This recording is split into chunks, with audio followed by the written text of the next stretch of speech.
You know what's crazy? Most Japanese families can live comfortably, save a good chunk of their income, and retire without panic on less money than most Westerners make in a year. Meanwhile, we're swiping cards, drowning in bills, and ordering stuff online we forget about 2 days later. But here's the thing, Japanese money habits aren't about being rich. They're about being intentional. And in this video, you're going to learn exactly how they do it step by step, so you can apply it to your life starting today. Let's get into it.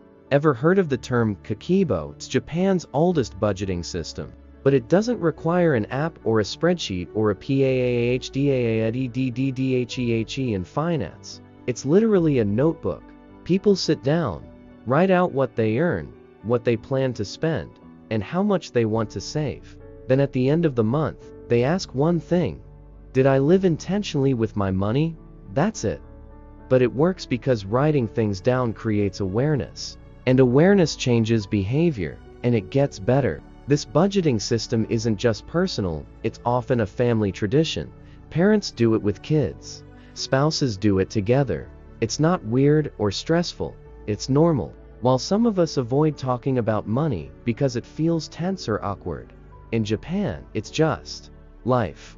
Want your kids to grow up smart with money? Sit down once a week and go over the budget together. Let them see what things cost. Let them save up for something real.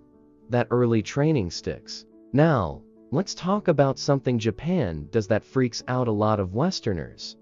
They use cash. Yes, cash. Sometimes. Not just for old folks. A big chunk of daily purchases in Japan are made with real physical yen. Why? Because when you hand someone a $50 bill, your brain feels it. Try this. Spend $100 using your debit card. Now, spend $100 in cash. Tell me which one made you pause and go, do I really need this? Cash creates friction, and friction saves money. This is also why the envelope method works so well in Japan. They break their income into envelopes: food, rent, fun, bills. Each category has a set amount. When it's gone, it's gone. It's physical, it's visible, it's fine. Oh, overdrafting. No, just one more purchase. You're done when the envelope's empty. And get this, this system is passed down.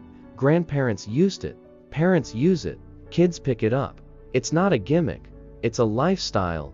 Let's zoom in on something most people miss. In Japan, small savings are respected. Saving coins isn't seen as desperate, it's seen as wise. You'll walk into homes and see little jars filled with coins, neatly labeled. Because saving small amounts consistently beats saving nothing while waiting for a perfect moment. One family reported saving over $1,500 a year just from spare change. That's not magic, that's consistency, and it changes how you see value. Okay, here's a moment that blew my mind. Most of us treat bonuses or tax refunds like free money. We celebrate, we spend, we justify. But in Japan, bonuses are treated with surgical precision.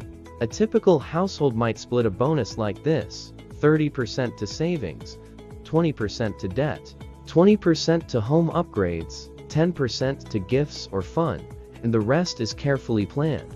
No wild splurges, no lifestyle inflation. They don't see bonuses as rewards. They see them as reinforcements. Let's pause for a second. Imagine if your family treated every paycheck like a mission. Imagine if your kids saw budgeting not as punishment, but as power. Imagine if saving money gave you peace of mind, instead of anxiety. That's what Japan's been quietly doing for decades, and we're just now catching on. So let's talk practical. Start with a notebook. Write out what you make, what you owe, and what you want to save. Don't overcomplicate it. This isn't about math, it's about clarity. Try using cash for your weekly spending. Groceries, gas, coffee. Feel the transaction. Watch how much more intentional you become. Create envelopes or labeled folders, digital or physical. Separate your money. Give it boundaries. And once a week, review. Ask, did I live with purpose this week? That one question can change everything.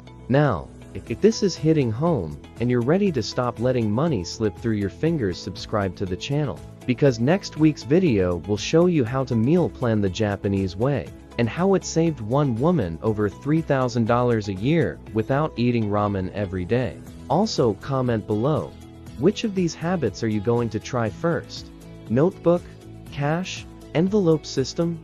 Let me know, I read every comment.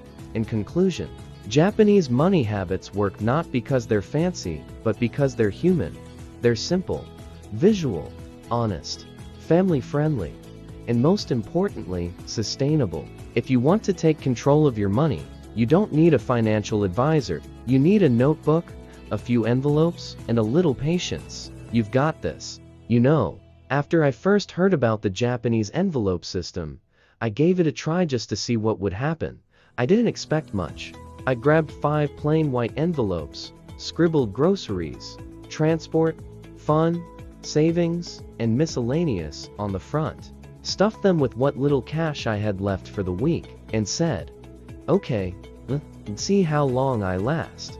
The first day, I already caught myself. I went to a convenience store, reached for an energy drink out of habit, then remembered this comes out of the fun envelope, and suddenly, that drink didn't seem so necessary anymore. It wasn't even about the money, it was about the mindset shift. I was aware. I was awake. That's the magic of what the Japanese do. It's not just budgeting, it's training your brain to respect your money. Every yen, every coin, every swipe, it's not invisible anymore. It's real. And the best part, you're not depriving yourself. You're just deciding on purpose where your money goes. Now, here's something else that changed how I think about spending: delayed gratification. In Japan, it's not uncommon for people to save up for a year, yes, a whole year, for something they really want. Whether it's a trip, a gadget, a special dinner, they don't feel pressure to buy immediately just because they can. They plan, they anticipate, they enjoy the waiting. Compare that to how we operate sometimes. You see a flash sale online, and the clock's ticking, only 2 hours left. And suddenly, you're adding things to your cart that you didn't even know you wanted 5 minutes ago. In Japan, the culture is built around the opposite idea. Pause, reflect, decide later. I once read a story about a woman who wanted a designer bag. Instead of buying it right away on credit, she printed out a photo of it, taped it inside her Kakeibo notebook, and created a savings tracker. Every time she skipped a coffee or made a smart grocery decision, she moved that amount to her bag fund. Took her 6 months. But by the time she bought it, she felt proud. She respected that bag. It wasn't impulsive, it was earned. That's the kind of financial relationship that sticks. And it doesn't stop with purchases. Japanese households are incredibly smart with utilities and energy too. It's common to find families unplugging appliances when they're not in use, or boiling just the amount of water they need, nothing wasted. Not out of poverty, but out of principle. One Japanese father said something that stuck with me: even if I have the money to waste, I don't have the heart to. Phew, that hit hard. That level of care over the small stuff is what builds financial stability. The things we often overlook, they optimize, and over time, that difference compounds. Let's talk about food next, because this is where Japanese families absolutely shine. They don't just save money on groceries, they honor food. Meal planning is almost like a family ritual. Before going to the market, they take inventory of what they already have. Leftovers aren't thrown out, they're reinvented. A little rice becomes onigiri the next day. Leftover soup turns into part of tomorrow's lunch. Nothing is wasted. And that leads to smaller grocery bills, less stress, and more connection with what they eat. Meanwhile, we toss out leftovers like they're just background noise. But in Japan, it's seen as wasteful and disrespectful, not just to money, but to the effort it took to make that meal in the first place. There's something so powerful about that. And it's not like they don't enjoy treats or eat out, they do. But it's intentional. Maybe once a week. Maybe on special occasions. And when they do go out, they savor it. They don't doom scroll through their phone while chewing. They slow down. They enjoy the moment. And because of that, they don't feel the constant urge to indulge. There's no hole they're trying to fill with spending. It all circles back to awareness. Once I started living this way, in just 10% of it my money habits transformed. I stopped chasing. The next thing, started using what I had. I felt more at peace knowing I was spending with purpose. And look, you don't have to uproot your life overnight. Start small. Use one envelope. Track your spending by hand for a week. Skip the impulse buy and wait 48 hours. Try using cash for just your groceries. Pick one meal each week where you actually eat all the leftovers. Just start. Because once you taste that control even a little, it's addicting, but in a good way. You'll start to feel the quiet confidence Japanese families live with every day. The kind that says, I don't need to flash it. I don't need to fear it. I respect my money. And when you respect your money, it respects you back. If you've made it this far in the video, I already know you're serious about this. So here's the challenge. Pick just one thing from this video and do it today. Well, tomorrow, not next Monday. Today. And hey, if this resonated with you, subscribe. Because next week, we're breaking down how Japanese students budget on less than $100 a week and still manage to save. You don't want to miss that. Drop a comment with the one habit you're starting now. I'm cheering you on. And remember, saving money isn't just about sacrifice, it's about intention. You're not depriving yourself. You're designing your life. Let's keep building it one quiet, powerful habit at a time. So here's the truth most people miss. Good money management isn't about being perfect. It's not about knowing every trick or never spending a dime on something fun.